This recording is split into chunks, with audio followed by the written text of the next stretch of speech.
जय श्री कृष्ण दोस्तों, राधे राधे। और आप यहाँ तक गीता का आप लोग पाठ सुने थे। इस पृथ्वी पर कर्मों के फल का कामना करते हुए देवताओं की पूजा करते हैं, यद्यपि उनके सकर्म कर्मों से सिद्धि की प्राप्ति भी शीघ्र ही हो जाती है, तथापि उन्हें मेरे अलौकिक स्वरूप की प्राप्ति नहीं होती, अर्थात उन्हें भवबंधन से मुक्ति नहीं मिलती। यहाँ तक आप लोग सुने थे, आगे का पाठ आप लोग सुनिए। हे अर्जुन, इस सृष्टि में गुण तथा कर्म के आधार पर प्राणियों का सृजन करने वाला भी मैं ही हूँ। ब्राह्मण, क्षत्रिय, वैश्य तथा शूद्र मेरे ही द्वारा रचे गए हैं। इस प्रकार सभी प्राणियों के कर्ता में भी मेरा ही स्वरूप विद्यमान रहता है। प्राणियों के कर्मों में मैं लिप्त नहीं होता।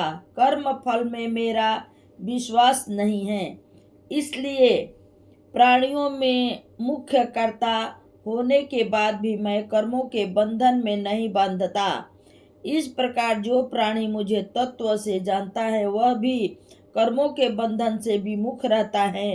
हे अर्जुन, तुम्हारे से पूर्व भी प्राणियों ने इस तथ्य को जानकर कर्म किए हैं, अतः तुम भी अपने पूर्वजों का अनुसरण करते हुए ऐसा ही कर्म करो।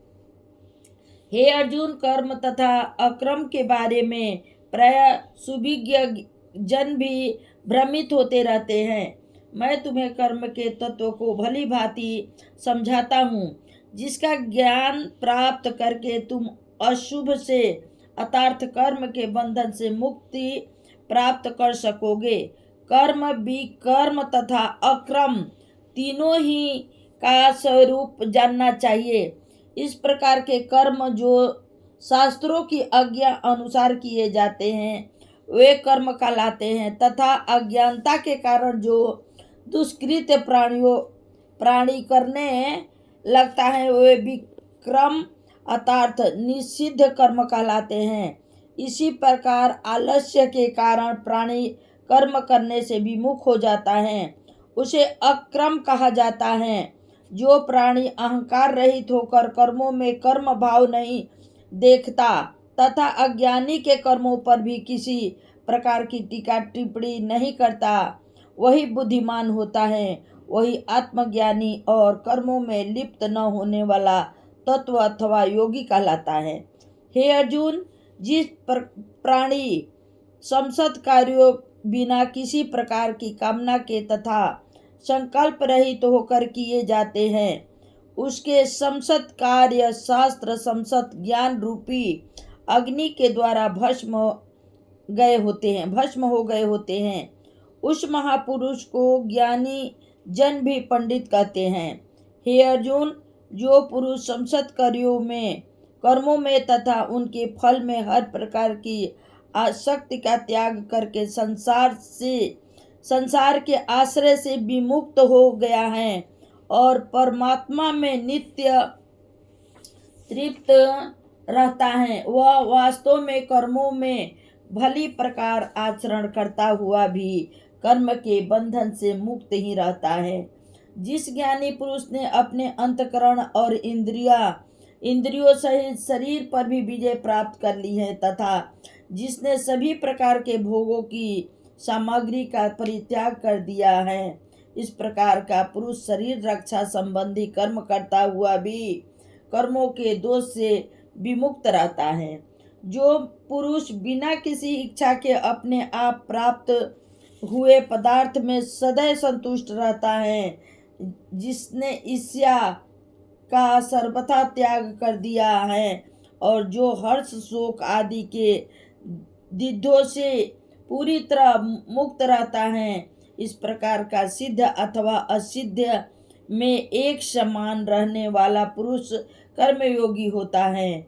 वह कर्म करता हुआ भी कर्म के बंधन से मुक्त रहता है। जिस पुरुष की कर्मों में आसक्ति पूरी तरह से समाप्त हो जाती है तथा जिसका चित्त देहाभिमान और ममता से रहित होकर निरंतर परमात्मा के ध्यान में स्थिर रहता है, ऐसे मात्र यज्ञ संपादन के लिए कर्म करने वाले पुरुष को कर्म के बंधन अपने में बांध नहीं पाते। हे अर्जुन, जो पुरुष सभी पदार्थों को ब्रह्म भाव की दृष्टि से देखता है वह ब्रह्मदा होता है। ऐसा पुरुष न केवल सृष्टि के सभी पदार्थों में ब्रह्म भाव रखता है बल्कि उसकी व्यवहारिकता भी ब्रह्मा से प्रेरित होती है। यदि ऐसा पुरुष यज्ञाचरण भी करता है तो शत्रुवादी भी उसे ब्रह्म ही प्रतीत होते हैं। हवन हबी तथा अग्नि भी ऐसे पुरुष को ब्रह्मा ही प्रतीत होते हैं। कुछ योगी जन देव पूजा और यज्ञादि को ही श्रेष्ठ मानकर उनकी पूजा अर्चना करते हैं तथा कुछ योगी जन परब्रह्मा परमात्मा रूपी अग्नि में अभेद दर्शन रूपी यज्ञ के द्वारा ही परमात्मा रूपी यज्ञ का हवन करते हैं। कुछ योगी जन स्रोत आदि संसत इंद्रियों के द्वारा स्वयं रूपी अग्नि में हवन करते हैं तथा अन्य कुछ योगी विषयों पर अंकुश लगाकर हवन करते हैं। कुछ योगी जन ईश्वर के निमित्त द्रव्य आदि से यज्ञ का हवन करते हैं। कुछ योगी जन आपन वायु में प्राण आयु का तथा कुछ प्राण आयु में आपन आयु का यजन करते हैं तथा कुछ अन्य योगी जन प्राण आपन की गति को अवरुद्ध करके प्राणायाम यज्ञ करते हैं। ये सभी साधक इन जगों के द्वारा पापों को नष्ट करके मुक्ति का कामना करते हैं। हे कुरु श्रेष्ठ अर्जुन, यज्ञ से बचे हुए अमृत का अनुभव करने वाले योगी जन सनातन परम ब्रह्मा परमात्मा को प्राप्त करते हैं तथा यज्ञ न करने वाले पुरुष के लिए तो यह मृत्यु लोक भी सुखकारी नहीं है। फिर भला परलोक ही कैसे सुखकारी हो सकता है। इसी प्रकार के भांति भांति के यज्ञ वेदों में वर्णित हैं। ये सभी यज्ञ मन इंद्रिया और शरीर की क्रिया द्वारा संपन्न होते हैं।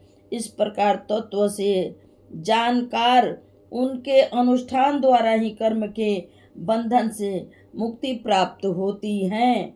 हे पर तत्व अर्जुन, मेरे द्वारा वर्णित सभी यज्ञों में ज्ञान यज्ञ श्रेष्ठ है।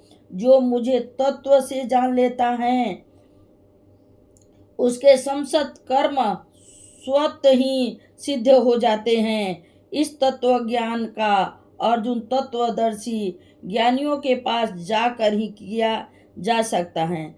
तत्वदर्शी ज्ञानियों के पास जाकर उन्हें दंडवत प्रणाम करना चाहिए। छल कपट का मार्ग त्याग कर और सरल स्वभाव अपनाते हुए उनकी सेवा करनी चाहिए।